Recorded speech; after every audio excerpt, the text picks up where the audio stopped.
Would you be surprised to know that some of the most successful women of our time face challenges just like you and I do? Hi, I'm Amber. And I'm Lisa. We're authors of the book Leading Ladies. Discover your God-grown strategy for success. We invite you to join us in an honest, messy bun conversation about the things we'd rather keep hidden in our lives. Some of those things can keep us from moving forward in purpose.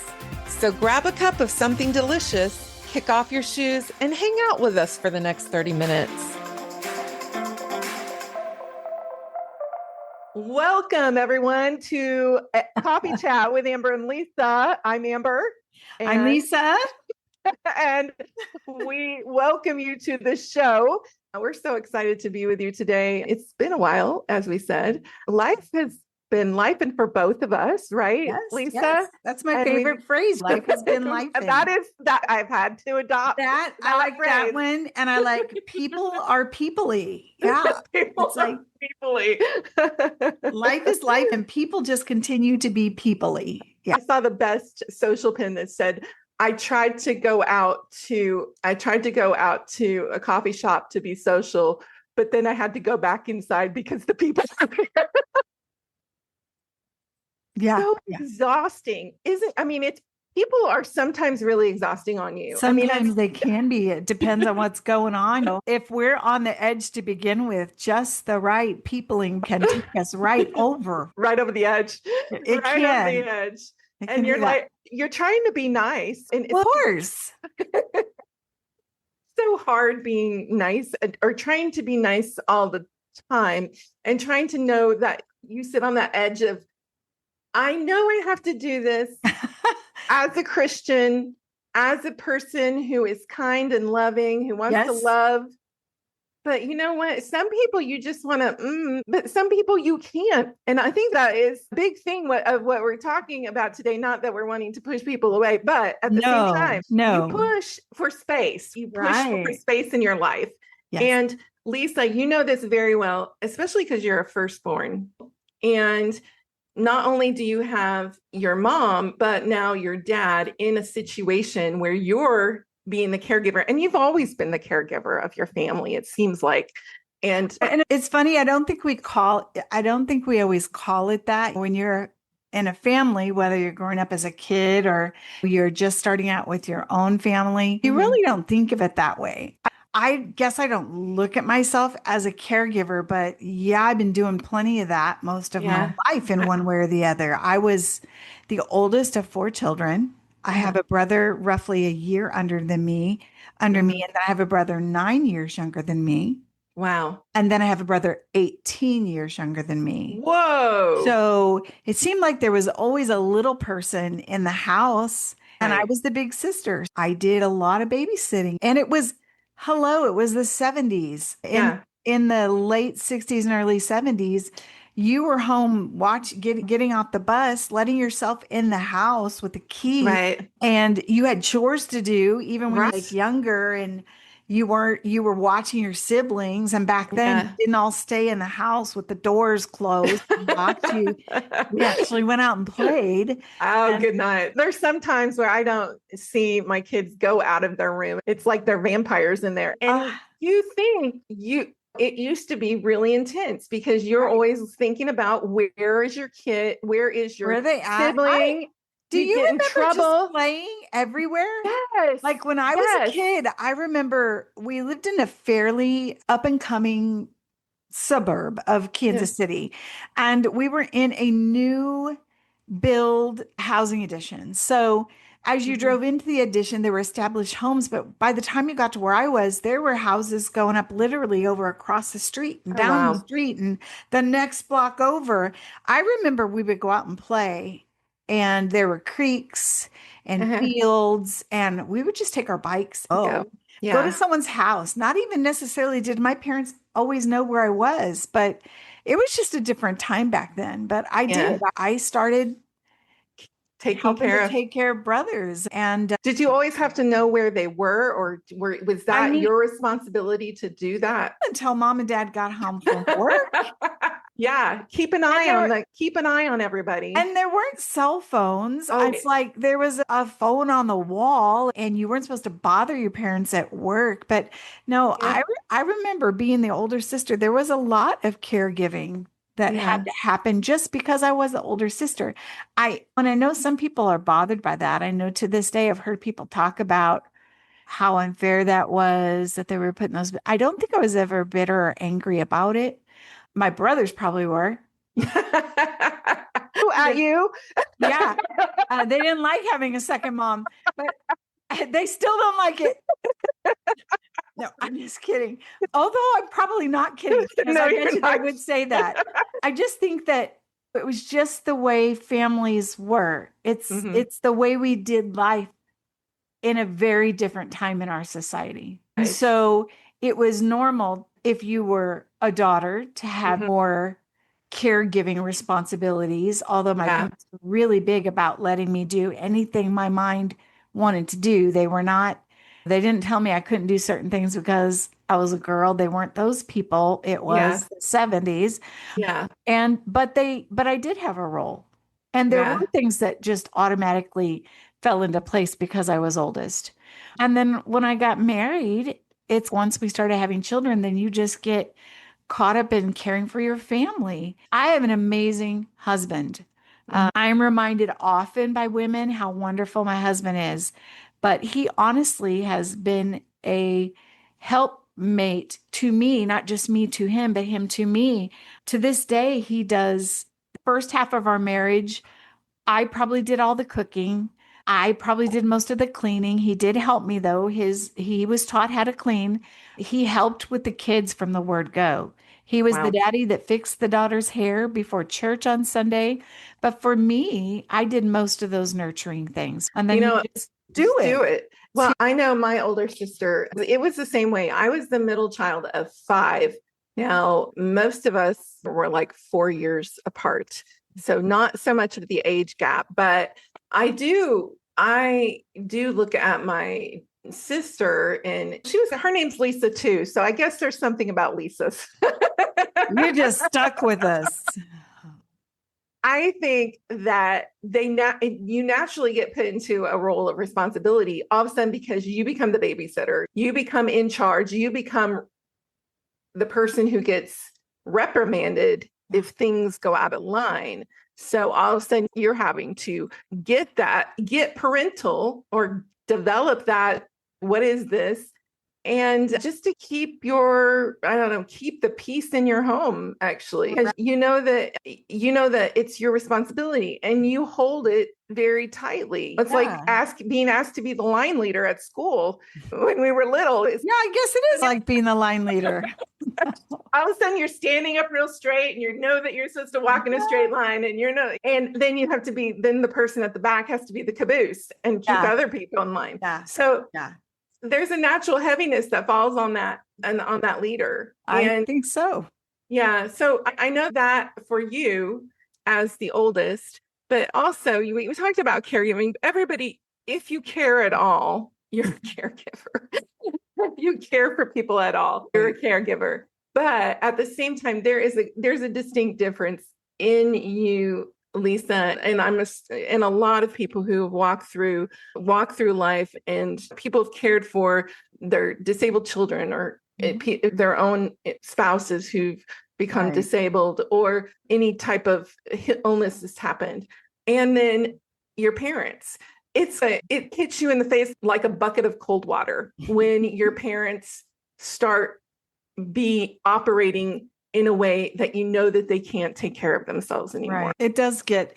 It's a heavy time when Mhm. you realize that, and it's not heavy in the way of, for me personally, I don't feel slighted. Like Mm. I don't feel slighted or angry that I have to do this. Do I feel overwhelmed sometimes? Yes, I do. Yeah. We had a time period where my mom and dad divorced after I think it was 37 years of marriage. Mhm. And my dad remarried pretty quickly.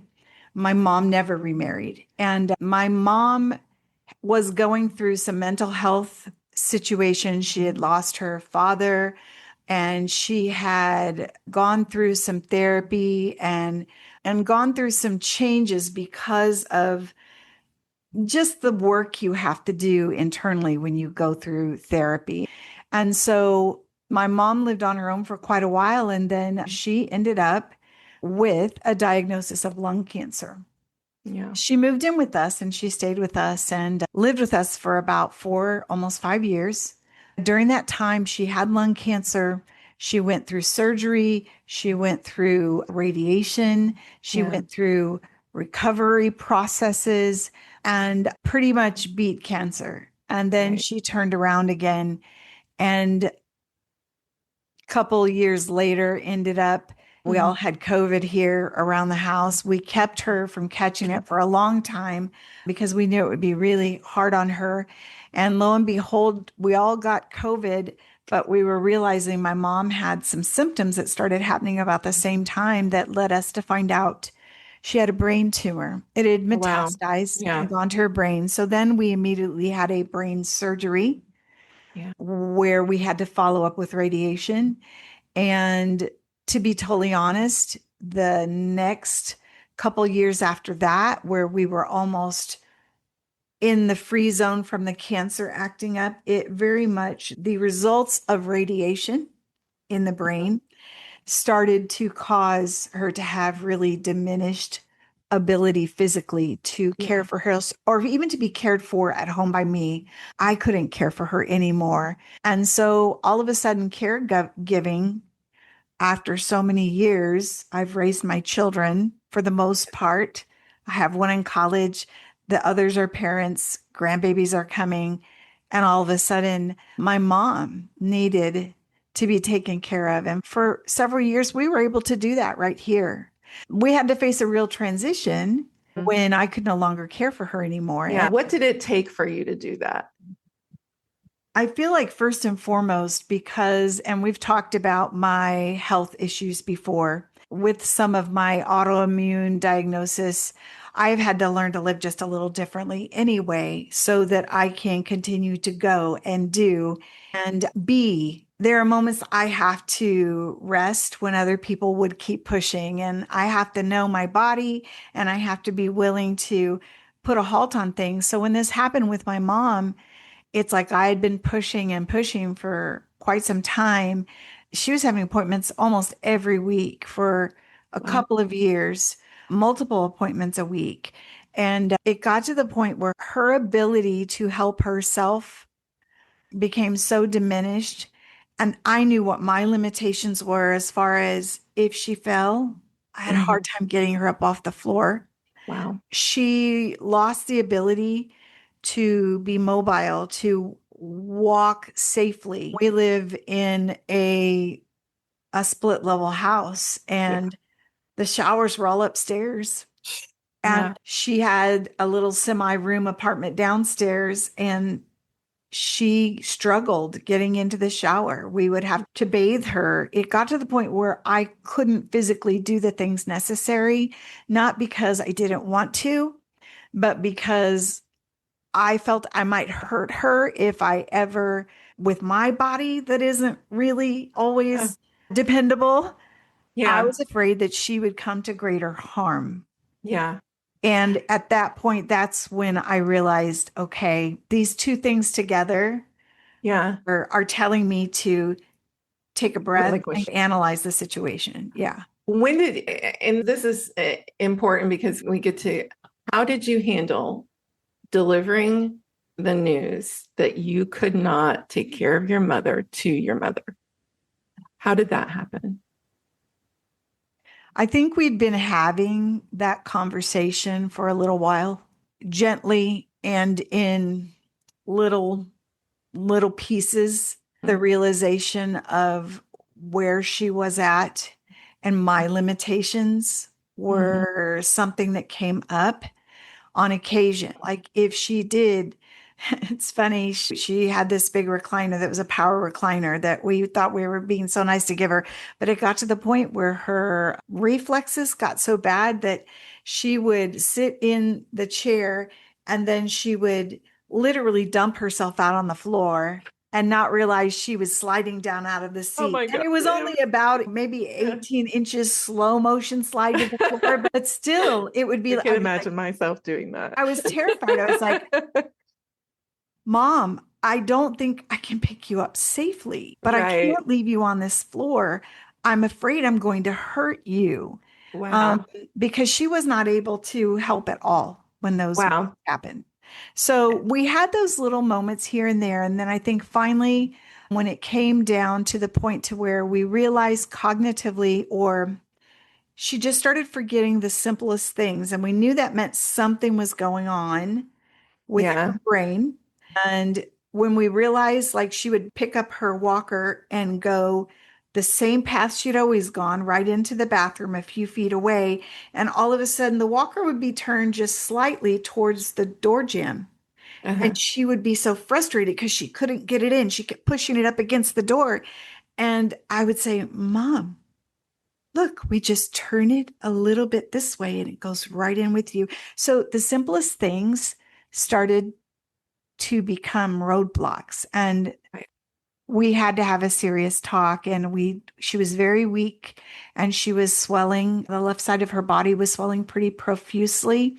The tumor had been on the right side of her brain, so the left side was not working right. Her left arm wasn't working right. And so at that point, we knew we had to be assessed by the doctors. So my brother helped me on this day because I was working.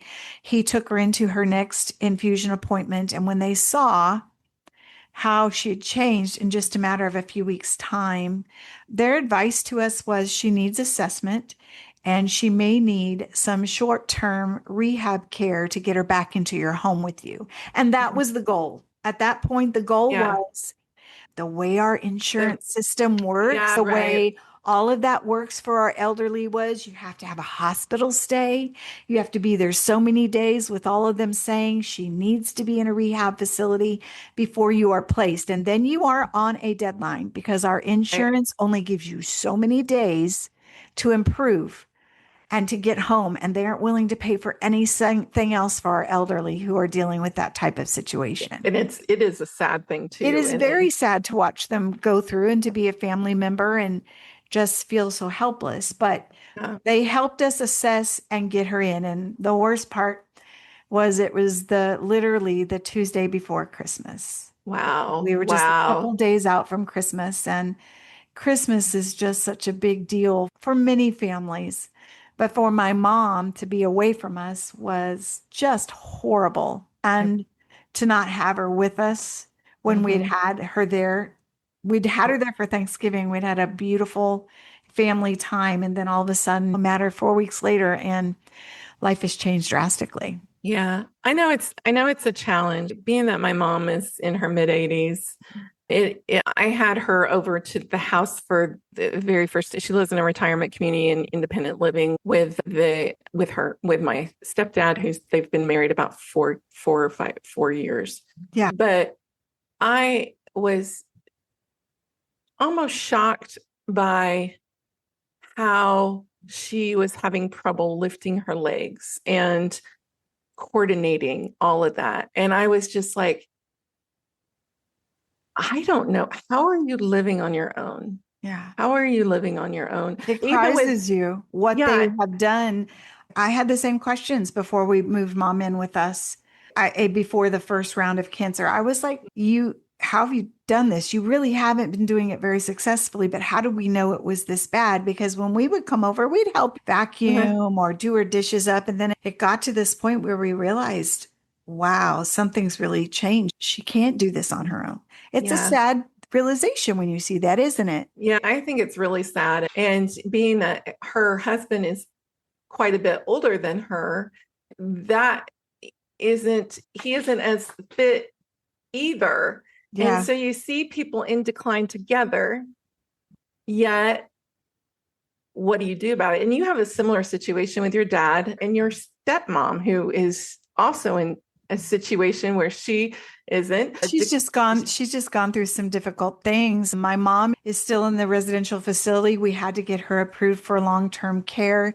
And we recently had to, I'd say back last fall, it's been a year now, Wow. embrace the idea of hospice. Not because my mom's death was imminent, but because with her cancer diagnosis and the way that her brain was reacting, causing such terrible inflammation that her left side totally was shut down and was so swollen.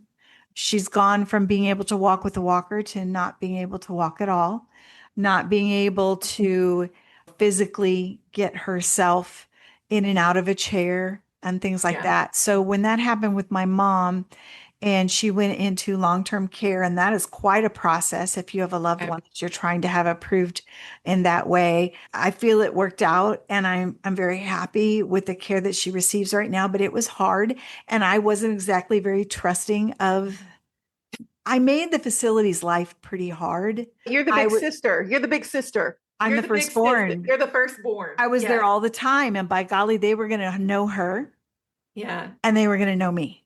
Yes. So it became that type of a thing. Amber, I Yes. think we might want to take a little quick break here because I think the family's getting ready to come in the door and it's going to be really loud with the Okay. dogs for a second. So we'll make sure we put a little marker in here at this point. Come back. Okay. Marker. We're gonna have a sound break. Like We're taking a will sound break. it who can Um, say if the sound will I know this will be the sound pause, the pause, and we'll see how that goes. They are actually probably getting ready to come right in the door if I'm thinking straight here. wow. And I do think they'll be able to make a little bit of noise because Randy's always moving around all the time when I'm doing this. And I don't think Yeah. you've ever had to deal with So what kids too are coming much in? noise. What kids? Randy and Zoe are coming in with groceries and the Oh, okay. so they also went to Papa Murphy's and picked up a pizza for our dinner because we're just tired. Oh, I know. And We're this not cooking anything. today we didn't even have so before I came home, I had to pick up the dogs from the groomers, which they're nice and soft and fluffy now. And then I went to Sam's and we got a sushi tray because I could not even take eating hot food tonight. It's been in the 90s. Is it in the 90s up there? Yeah, we had our record high for the summer. Oh, that's beautiful. We had our record high for the summer as of today in Kansas City, Missouri, downtown. Wow. What was Yes, it? it was 97. Oh And my we have gosh. had a very mild summer up here Yeah. with all the cold fronts and stuff coming through. It's been just a really nice summer. We've had some heat, but Yeah. this was the worst that we've had. Yeah. You girls stay out of here. Your toes are too noisy. I'm going to let them get somewhat settled before I turn around and let's go again. But yeah, It's like it does not seem right. Like after today, it was like I really shouldn't have had a pumpkin spice latte right before because really. I had one a couple weeks. Usually, I don't have any pumpkin until a pumpkin spice latte coffee until it is officially October because Oh, I feel like really? isn't that crazy? I have to just get it in there. I don't mind. I don't mind having it like in September. In other parts of our country, fall really does start in September. Really? Oh, In like Eastern states, school doesn't start till after Labor Day. yeah. Yeah, And they so to and them, it's that's the cool. end of their summer. That's back to school. Fall is here, and it's a little chillier in some of Yeah. those northeastern states. So Isn't this crazy? It is crazy. People think the Midwest is some sort of I don't know, temperate zone. I don't think we're a temperate zone. I they think we're don't a have a crazy zone. clue. We're a crazy zone. We have way too, people talk about Missouri having being a bipolar kind of state or being like, no, seriously. Yes, we have all the seasons, but that means we also have true summer Yes. and we have a true fall usually and a Uh-huh. true winter and a true spring. And Now, sometimes they're sprinkled in between. and sometimes they go bounce back and forth for a couple weeks, you Oh, know, it's so but crazy. It yeah, is so crazy. The other day I was like, oh, this is amazing. I'm going out to the fire pit. The mosquitoes are light. It's cool. Who wants to be sitting by a fire pit when it's 90 degrees outside? I certainly don't want to unless I'm really stressed out. no. But The fire pit is for cooler weather. but I was thinking about the whole thing of how at least your house smells like fresh. I don't know, It fresh. smells like winter and pine because those are winter the and pine candles I needles, like all the and time. and Lisa's just sandalwood. Like your smell is just Just like I like all that stuff. I the do. smoky stuff. Yeah, I Uh, do like it. Can you hear them too much in the background? no, you can't. You can't. Okay, so we can go on. So let's ease back into that. So with my mom finally understanding this is going to have to be your home, then it was okay. I have to think about the fact that I have to relearn how I give her care. And because I'm a firstborn daughter and the oldest, and because my mom's marriage was no longer intact, it felt like I was her person. And Yeah, that's something. you try to keep it in place, but it was very hard when I remember just knocking myself out. And within that time period of my mom's cancer coming back to her going through the treatments, and then finally, after almost 2 years after that second cancer in the brain, she needed to be in long term care. I had a hysterectomy. Yes. We wrote a I went for book. a We book. wrote a book. Yes. We wrote a book. Yes. I had kids graduating and going off to college. I had more grandbabies coming. Yes. And I feel like during that time, I probably went into the most extended time of just sickness with my immune system. I was constantly Yeah. sick, really sick, in Really bed sick. sick. Yeah. And that whole time we're trying to raise awareness about the book, I was just running and gunning Mhm. to a pretty weak place. Yeah, Yeah, I it was know. hard. And caregivers, especially if they're the family, that I had asked you this the other day, is being that you are always thinking of others first. And I know everybody says this big thing about self-care, and I think self-care is really important. Some people say, "Oh, that's all self-love." No, God Yeah. calls us to God calls us to align with his love for us in that we take care of ourselves, people. Right. And it's not a bad thing to No. love yourself the way that God loves you, and take care of and be a good steward of your mind, your body, your spirit, your Mhm. emotional health, your physical health. But at the same time, Lisa, you have, and we're both, you run yourself ragged taking care of people. Yeah, How I've do you had to, take care of yourself? it's really, once again, I think just being the kind of person that I am, if I did not have the health issues, this would be far harder, I think. I've had to learn how to pace myself, and I've had to learn how to listen to my body. And so, what it doesn't look like is Lisa no longer does the things that she enjoys or the things that perhaps God has put in front of her to do. It is Lisa has had to learn how to best learn to delegate sometimes, learn to ask for help. There was a point early on, and you did start to mention with my dad recently, my dad's Yes. health has really taken a turn. Yeah. Just in the past 2.5 weeks, my dad has spent 10 days in the hospital. And Lisa from before, when mom had her lung cancer, Mhm. Lisa would have been at the hospital every night. And Yes. if her siblings couldn't help her out or her husband, she was there sleeping on a couple of chairs put together in Wow. the U room, or sleeping on those lovely recliners they give you at the hospital, or those little couches, because I felt really strongly that Mm. when a loved one is in a place like that, we need to do our best to be there to advocate for them. I have Mhm. had to learn, though, that Lisa can't do that anymore. And Yes. we did finally sit down at one point with my brothers after mom had to go into the long term care. And I have three amazing baby brothers. One lives out of the state, and I know that he and his wife, I know that they care and they would love to be a part of caring to take the load, but they live somewhere else. So it Right. fell to me and my family. My husband is very good about helping me, whether that's in the simple things. Of course, he just pulled the blinds in the living room and they made a tremendous noise in the middle of our recording. That's how awesome he is. That's He's okay. going, I don't think I heard that. I don't think I heard it that. went, it was so funny.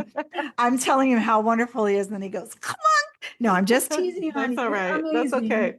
We need those sound effects, Needed hey? the sound effects for the important, somewhat hard conversation.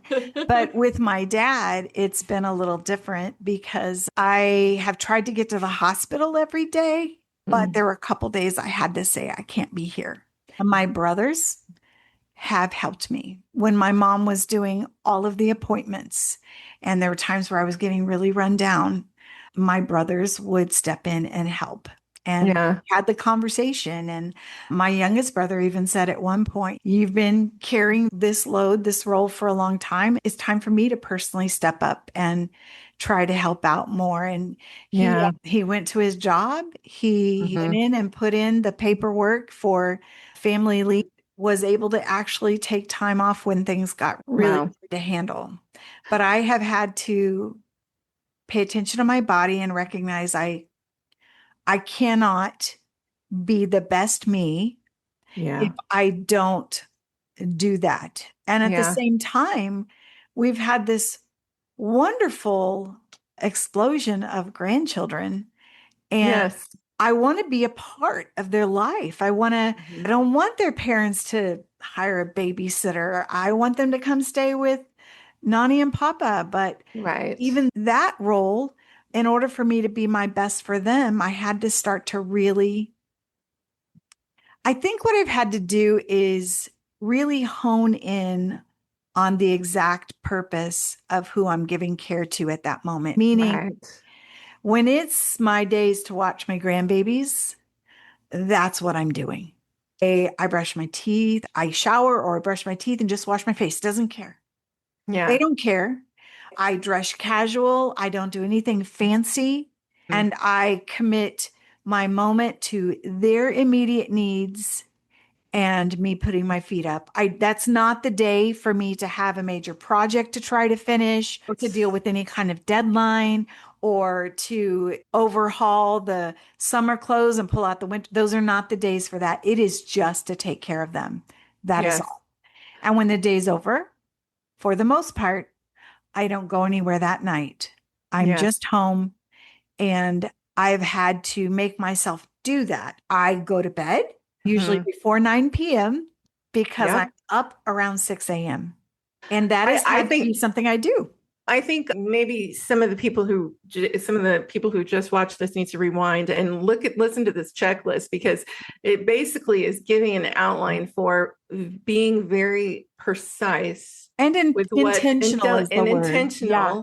intentional in your day, Mhm. knowing that you cannot be the one to be the 911 all the time. You No, cannot be the 911. no. And I think a lot of people, either they've grown up with being the 911, they've done this. And I love what you sent me the other day because you sent me the eldest daughter Yeah. workbook. I, Yeah, and I, I'm probably going to have to order that because the more I look at it and read things, bits and pieces from it, I'm like, oh my goodness, somebody has my number. I oh have to my pay gosh. attention. Yeah. I love this checklist that gives you signs that you're carrying an eldest daughter wound. And you wouldn't think that eldest, it's like they have wounds because it's just that responsibility. Let's say yes or no to these check marks.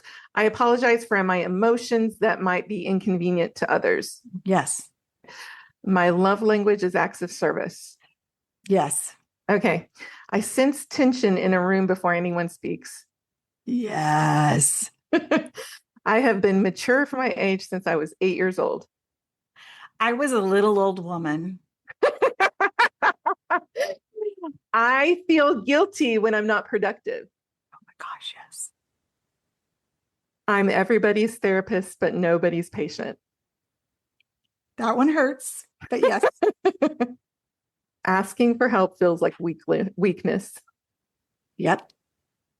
Probably not as much. I'm getting better Not at as that. much getting. I Yeah. secretly wish someone would take care of me. I have some amazing family members. And like I said, my husband is so good to me.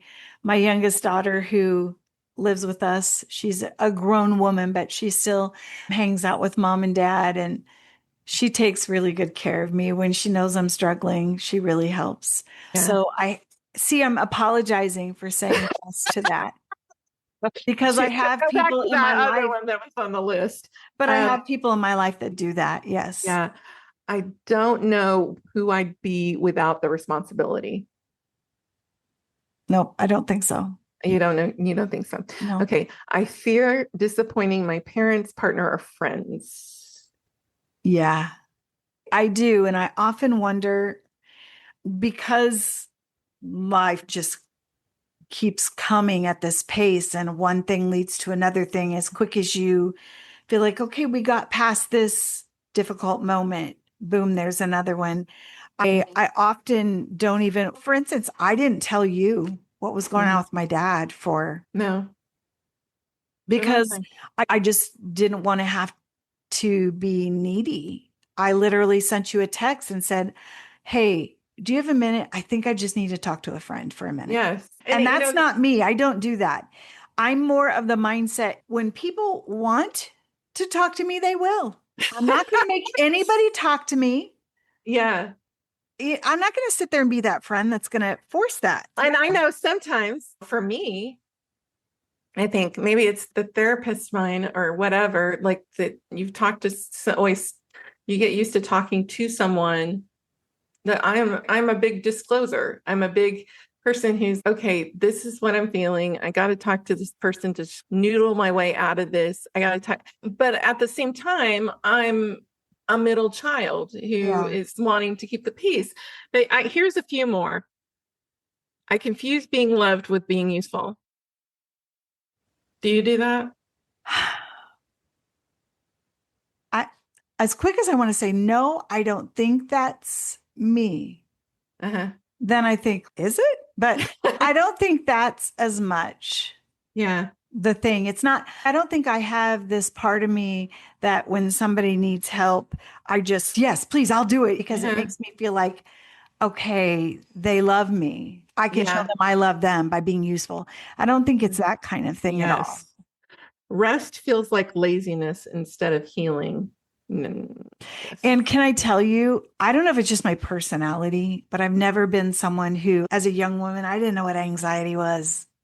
I really didn't know it. I wasn't a big chronic worrier. I think my parents did a good job of making me feel secure.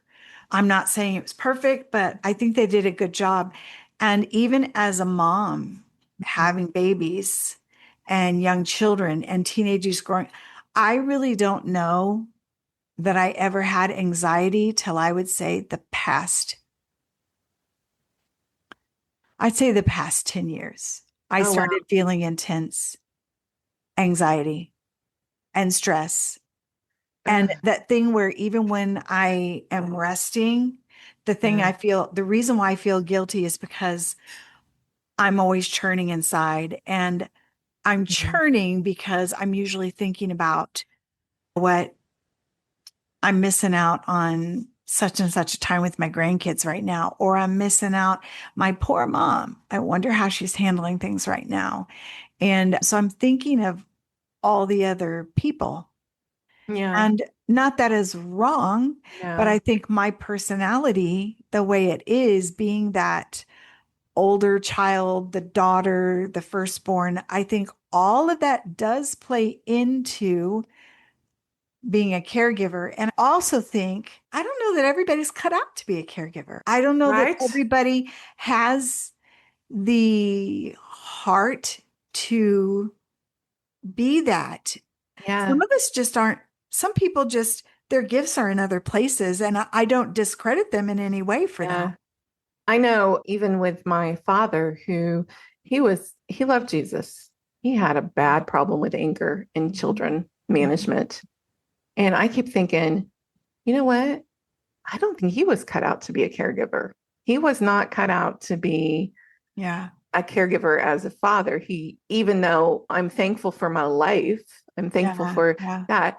You have, when you've walked through something like that and you that in people, then you're like, okay, maybe your life would have been better, or maybe things, if you just peel back those responsibilities, Yeah. or you don't jump into those kind of roles. And are a lot of people who are forced into caregiving, and then there's a lot of cases of abuse in caregiving, and it's hard, yet those people are not thing Yeah. people, but they get it, they have to do it, they have to, either it can be forced upon you, and it is a challenge, because I know, even with limited, not having to go and watch over my mom all the time, sometimes just and it makes me feel guilty for thinking about it. Sometimes just there's an exhaustion from trying to manage a person I in for a I short time. I think I'm at a point now when I have those feelings. I also recognize that might be, maybe it's the Holy Spirit, maybe it's my body, but Mhm. it might be I'm being told, okay, let's take a step back. For instance, I did not make it to see my parents today. The past few weeks with his extended hospital stay. And like I said, I watch grandchildren a couple days a week. I work a couple days a week. I just get to this point where I'm like, I need to just be in my house. A part of me wanted desperately to go shopping with my husband at Costco. And I was like, Yeah. I think I need to sit my behind here.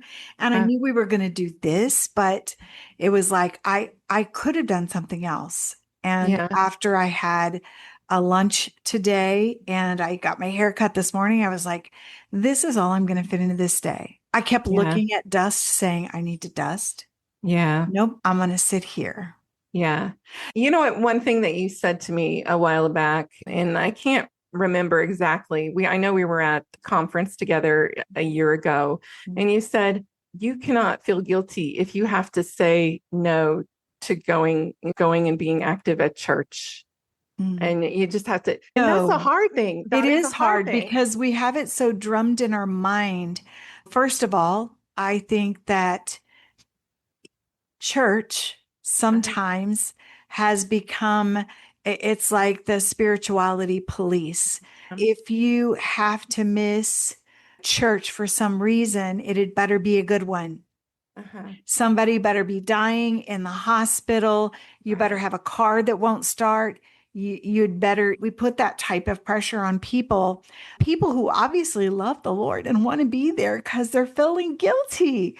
Right. But it's like there are moments when I think the Lord, if this is supposed to be a Sabbath and a day of rest, sometimes you have to pull it all in. Just pull it Yeah. all in and sit yourself down. And I believe that we have forgotten what Sabbath is in Right. our modern church society. We have Yeah. forgotten what it is. And we have a bunch of church people who walk around feeling ashamed or guilty or condemned if they Yes. have to take a break. And we do Right. everything within our churches to have program after Right. program, to have people involved, to provide that community that the body of Christ gives. And that's not a bad thing. It's just that we need to do better about making sure people recognize when you get to too much, it's okay to take a breather for a minute and you shouldn't have to feel guilty. Yeah, and I love that. I loved when you brought that to the realization of that, because especially as a pastor's wife, you probably are under more scrutiny than a lot of people into filling, warming a pew, or actually getting on stage, or all of that. And we talked about it before, how your autoimmune issues played into that. But I am like, there is a point in your life when you have to realize that you cannot hold guilt for the things you cannot do, the capacity you do not have at the moment. And And, God is okay with that. God is very okay with that. And I also think that at first, be very upfront. My church does not pressure me at all. Yeah. Yeah. My No, husband does not pressure me. I think for your me, dogs pressure you to stay. the dogs pressure me. Yeah, I have one very naughty, almost 2-year-old Great Dane little girl who makes me like, if you chew up one more toy. But yeah, so, that support you've had, that Yeah, has been, I have. And I've not, I think people also realize when I said some people aren't, aren't really equipped to be a caregiver, I also mean we all have a personality. We come into this world just really with these facets of design already in us. I'm going to cough for a minute, so we're going to have yeah, to take this out. It gets so hard for me. I don't know if you noticed, but I often have to mute myself when we are recording this because of my voice just goes to airiness for a second and it feels like I'm choking, but I'm not. yes, So I yeah, do that every once in a while. I think it's under control now. So I just feel like some of us come into this world with personality traits that create in us just maybe a predisposition. I don't feel like I have to be a caregiver. I feel like I want to be with those I love. It's not that I distrust the whole world to do the caring, maybe on some level. But for the most part, I feel like how much more valuable is it to me to have yeah, time being the one doing that with the person I love, whether that's yeah, my children or my parent or my grandbabies, my yes, husband, whoever it is. So I feel like some of us also come into this earth just, I'm not saying ignorant, but just mhm, that's not one of the things high on what God put into them. yeah, Um, so I do think a lot of why I do what I do and how it just seems to be a part of who I am was yeah, because I would not want to, I want to be the one who cares. I want to be the one who yes, nurtures and fills up. It just is, we talked about this too, even in friendships. I mhm, I will probably always be the person who will send a text when we haven't talked in a long time and just, hey, I'm thinking of you. How yes, you doing? Or yes, send a funny joke or yes, something just because, and I'll be honest, I don't have a whole lot of friends that do that with me. But it's just that's just who I am. it's I just was what the it is. kid who wrote letters to her grandparents and her aunties, and Oh, wow. I just liked being that person. I enjoyed it. I Yeah, enjoyed respective give and take of relationship with people. And yeah, I think sometimes our personality plays into what kind of a caregiver we are too. yeah. I know we're running a little bit longer and I want to kind of wrap things around this, but I have to ask this question. What would you say to a caregiver who's operating from a heart of woundedness? How Um, can things turn around? How can they address wounds and still serve? Or how can they move forward in that? Because we talked about a lot about woundedness and how do you make that, how do you heal that place when everything you do is out of trying to be accepted or loved right. by others? I feel like it comes down first and foremost to this. For me, I I believe that my source is my Heavenly Father. He is my source of joy and he is my source of happiness. If my heart is broken and wounded, he's the source of my healing. Yes. I feel that I have something to say about whether or not I can forgive. And first of all, I have to admit that I need to forgive and that I need Mhm. to move forward. And the only one that can give me what I need to get to that place for Mhm. me personally in my walk has been my Heavenly Father, Jesus, the Mhm. Holy Spirit coming in and recognizing from the very beginning when the weight gets heavy or when the wounds are deep that it's not my spouse's job to fill me up and fix me. It's not my pastor's job. It's not. This reciprocal relationship that I have with my maker is the first thing I have to be sure I'm paying attention to when I'm in that place, wounded, depleted, and I can't do what I do out of obligation.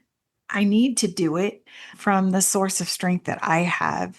And I believe that ultimately for me comes from my relationship with Jesus. I don't know if that's exactly what you were thinking, Yeah. but Well, that is a it, big portion of what it I would is. encourage someone to do. One of the things that I've started to do in my daily practice is because it's easy to be emotionally pulled by people. It's just the nature of a heart that cares.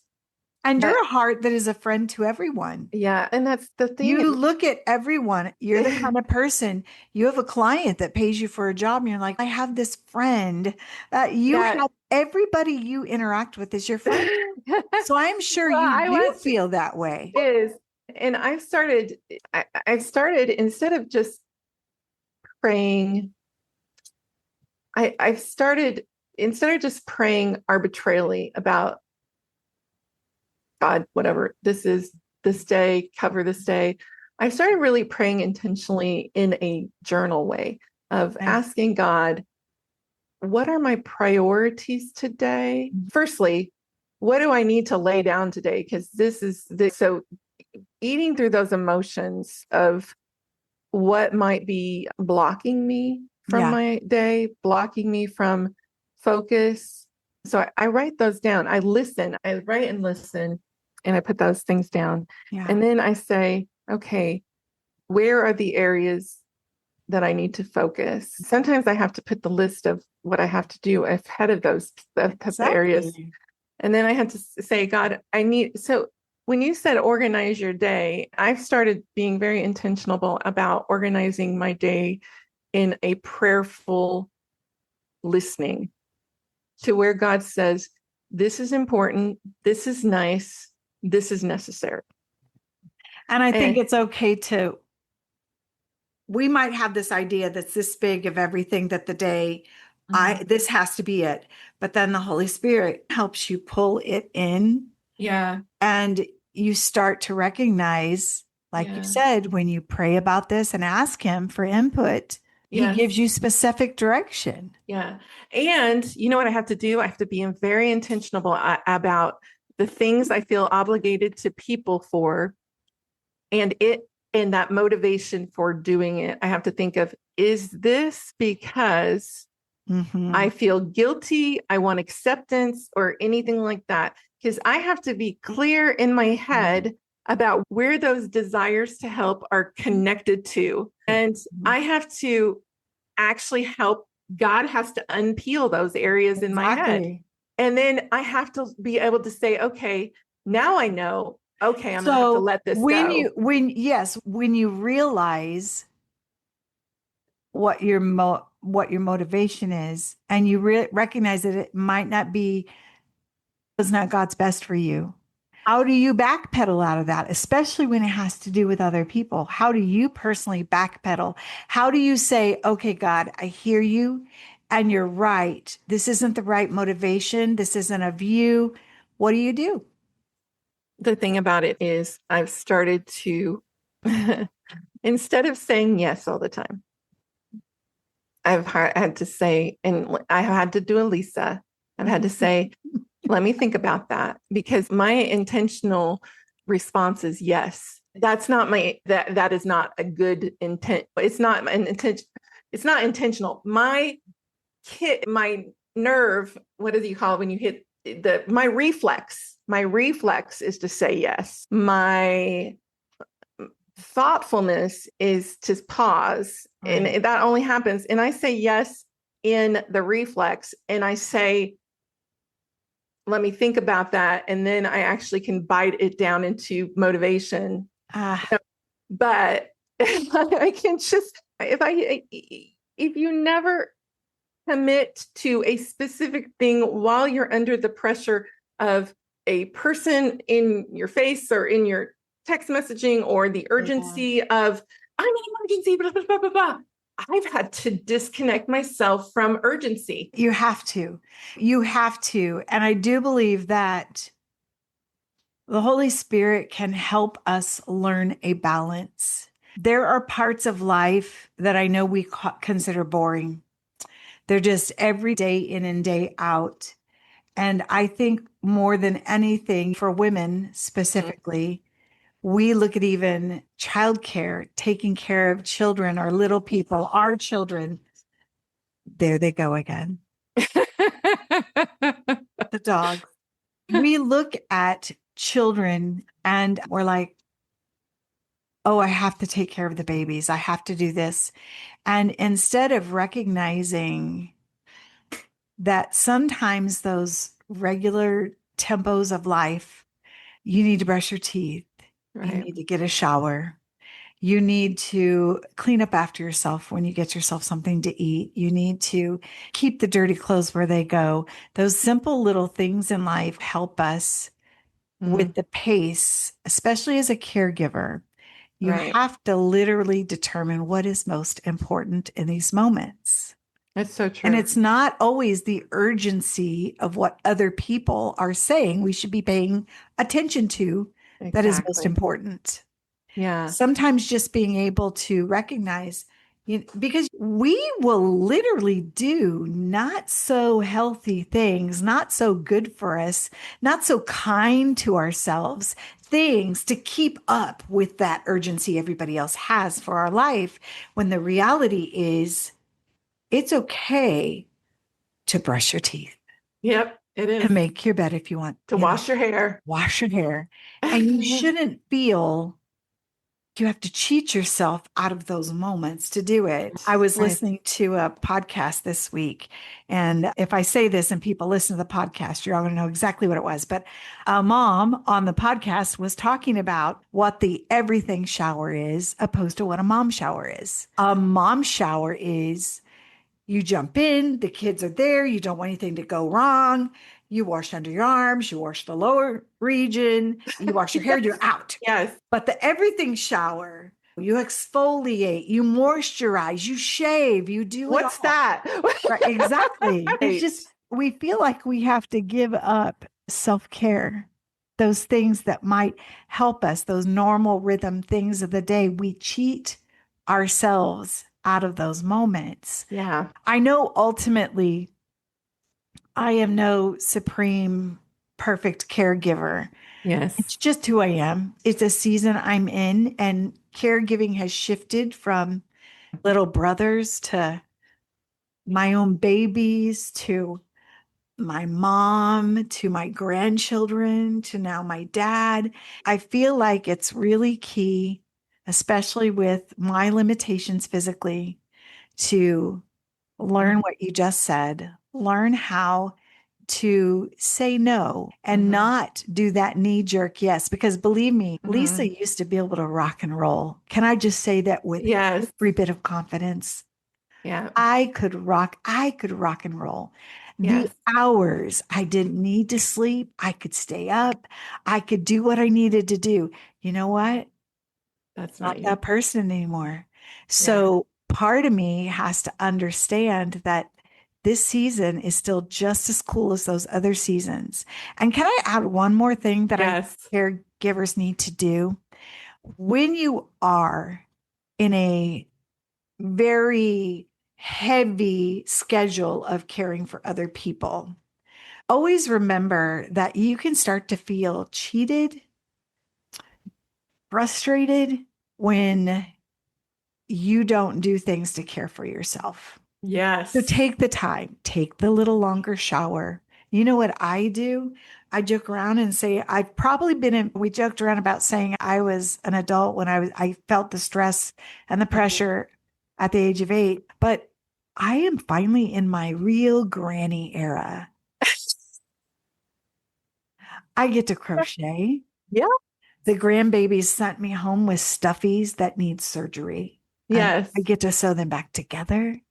Wow. I get to prioritize Saturday morning flag football for my twin granddaughters, Wow. watching the games. Yes, there's a lot of heavy stuff. It is not easy to watch your parents age and to recognize that your days, your months are limited with them. It's Mhm. hard to think of life without them there. But God has also given me things to do that help put energy back into me, and being with Yeah. my family or crocheting a really cute something or other. Yeah. Make sure you find what those things are that refresh you. Yeah. Yes, I know we love the Lord and He feeds us and He energizes us, Yeah. but I do believe there are simple joys in life that Yeah. He can give us that can give us a really great kick in the pants every once in a while that Yeah. are just, they just bring you joy. We took the family to the Irish Fest. I was exhausted. Yeah. I'd been in the ER the day before.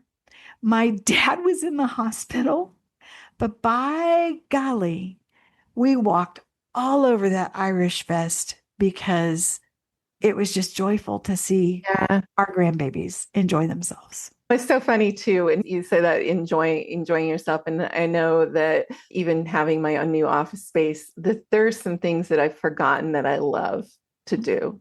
And that's so easy to do. It is so easy to just, oh my goodness. And I've been keeping up with Lisa with my obsession with I'm watching like, Jane Austen. I'm like, Amber, you are so late to the party. There are so many different I have, programs, and I have I'm a like, I haven't list for watched you, Amber. I've been watching it for years it. now. It's like that you watch those 5-minute YouTube and that's it. But reconnecting with those things that you loved and taking a turn about the room. And every night I make myself a hot cup of peppermint tea and just turn down the lights and watch the little glowing glows going on. And Yeah. it's it's really amazing how reconnecting with the things that you love eases the things that you know you have to do, You have to get but done. The you have to get obligations. Yeah. done. So if you can ease your mind, then you're being a steward of your body. You're being a good steward of the very life God's given you. Yeah. So It's find a important. crochet needle or You watch want to some learn Jane to Austen. crochet? I would love to crochet for you. You I need to love do the next coffee chat with crochet with Lisa. You don't want to know this, but right now there are a couple of containers here beside my desk of yarn. Ooh, Oh, yes, yes. yarn. I have projects to do. Lisa is a yarn dealer. I tell you what, she has a stash. Something about the colors, the textures. I can't say no to some things like that. Yeah, yeah, that's No, but right. seriously, you have to find those things. Who is it?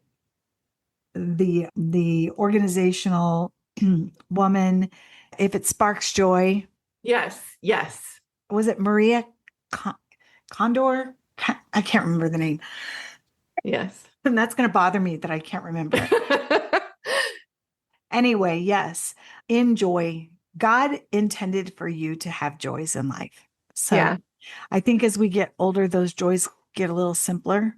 yeah, We start to yes, recognize what brings us joy, and maybe it's not as big and flashy as it was when we were younger, but find what yeah. those things are. Why don't you Learn, wrap up this let's wrap up the podcast. Why don't you wrap it up with in a word of wrap prayer it up. over, I would wrap it love up. to. Yes. Heavenly Father, I thank you for this time with Amber tonight. And I pray right now for anybody that might be listening, might be watching. I pray for the person, the woman, the man that might be in a period of life where caregiving has become very difficult and it has become a weight that they honestly resent, or maybe it's a weight that makes them feel as if there is no more joy in life.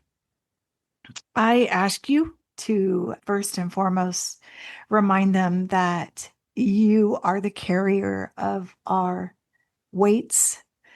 We are to cast our cares on you and remind us, God, that you have broad shoulders and you are here to walk with us when the load is heavy, to assist us and to bring zip to our step, as well as to bring just an underlying strength to our countenance, to our spirit.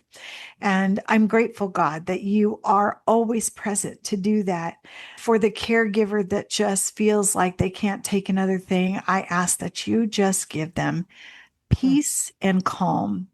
Show them something right now that is in their life that you would like them to slow down and just have a moment being with you in those moments. It's not the big flashy things, God. It's the still small moments where we can just get back to the basics of, have I drank enough water today?